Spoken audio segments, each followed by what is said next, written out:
not tumble off. And if you start at night, no one will see that you are tied on." "Very well," he said. So that night his wife brought the horse that the Raja had sent him to the door. "Indeed," said the Chatteemaker, "I can never get into that saddle, it's so high up."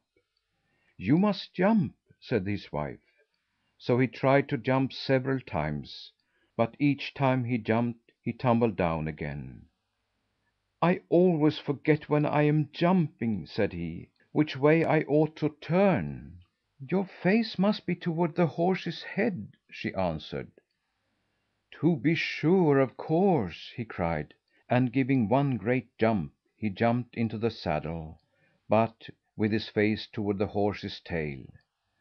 "This won't do at all," said his wife, as she helped him down again. "Try getting on without jumping."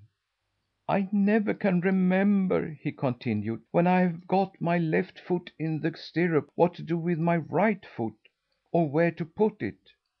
"That must go in the other stirrup," she answered.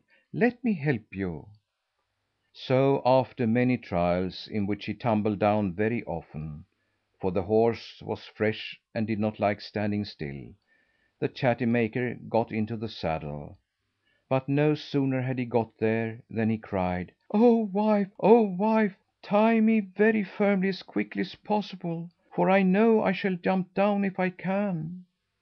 Then she fetched some strong rope and tied his feet firmly into the stirrups, fastened one stirrup to the other, and put another rope around his waist and another around his neck, and fastened them to the horse's body and neck and tail. When the horse felt all these ropes about him, he could not imagine what queer creature had got upon his back, and he began rearing and kicking and prancing, and at last set off full gallop, as fast as he could tear, right across country. "Wife, wife!" cried the Chatteemaker, "you forgot to tie my hands." "Never mind," said she. "Hold on by the mane." So he caught hold of the horse's mane as firmly as he could. Then away went horse, away went Chatteemaker, away, away, away over hedges, over ditches, over rivers, over plains, away, away like a flash of lightning.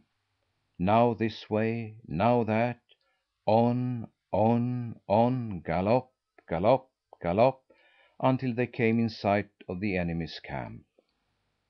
The Chatteemaker did not like his ride at all, and when he saw where it was leading him he liked it still less, for he thought the enemy would catch him and very likely kill him.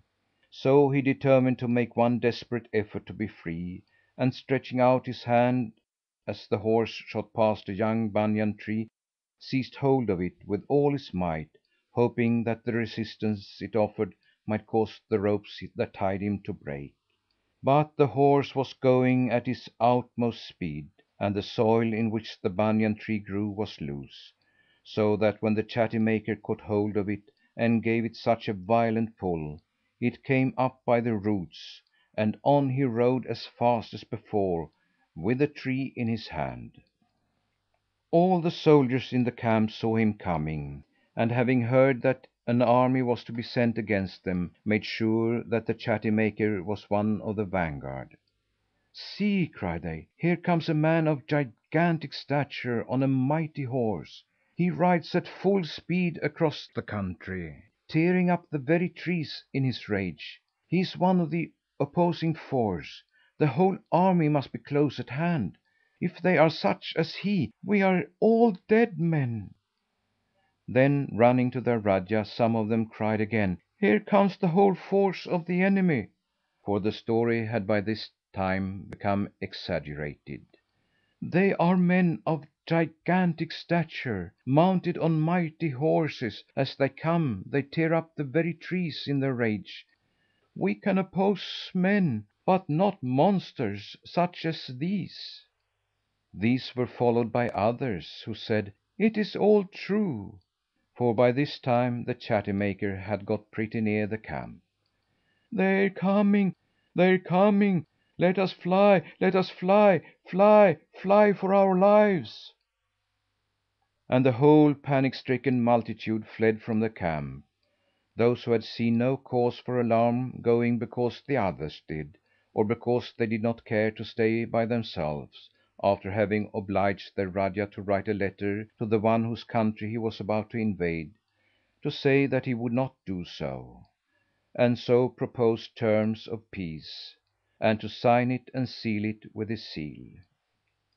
Scarcely had all the people fled from the camp, when the horse on which the Chatteemaker was, came galloping into it, and on his back rode the Chatteemaker, almost dead from fatigue, with the banyan tree in his hand. Just as he reached the camp, the ropes by which he was tied broke, and he fell to the ground.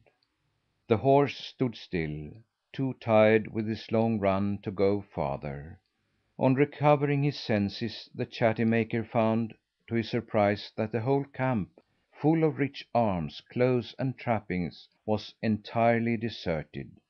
In the principal tent, moreover, he found a letter addressed to his Rajah, announcing the retreat of the invading army and proposing terms of peace.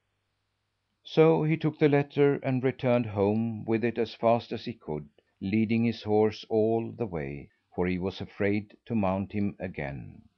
It did not take him long to reach his house by the direct road, for while riding he had gone a more circuitous journey than was necessary, and he reached there just at nightfall.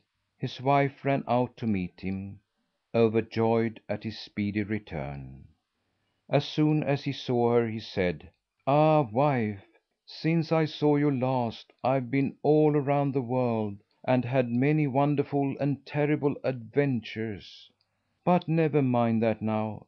Send this letter quickly to the Rajah by a messenger, and send the horse also that he sent for me to ride. He will then see, by the horse looking so tired, what a long ride I've had. And if he is sent on beforehand, I shall not be obliged to ride him up to the palace door to morrow morning, as I otherwise should, and that would be very tiresome, for most likely I should tumble off." So his wife sent the horse and the letter to the Rajah, and a message that her husband would be at the palace early next morning, as it was then late at night. And next day he went down there, as he had said he would, and when the people saw him coming, they said: "This man is as modest as he is brave. After having put our enemies to flight, he walks quite simply to the door, instead of riding there in state, as another man would." For they did not know that the Chatteemaker walked because he was afraid to ride. The Rajah came to the palace door to meet him, and paid him all possible honour. Terms of peace were agreed upon between the two countries, and the Chatteemaker was rewarded for all he had done by being given twice as much rank and wealth as he had before. And he lived very happily all the rest of his life. End of the story The Valiant Chatteemaker, from the Fairy Ring, edited by Kate Douglas Wiggin and Nora Archibald Smith. Read by Lars Rolander.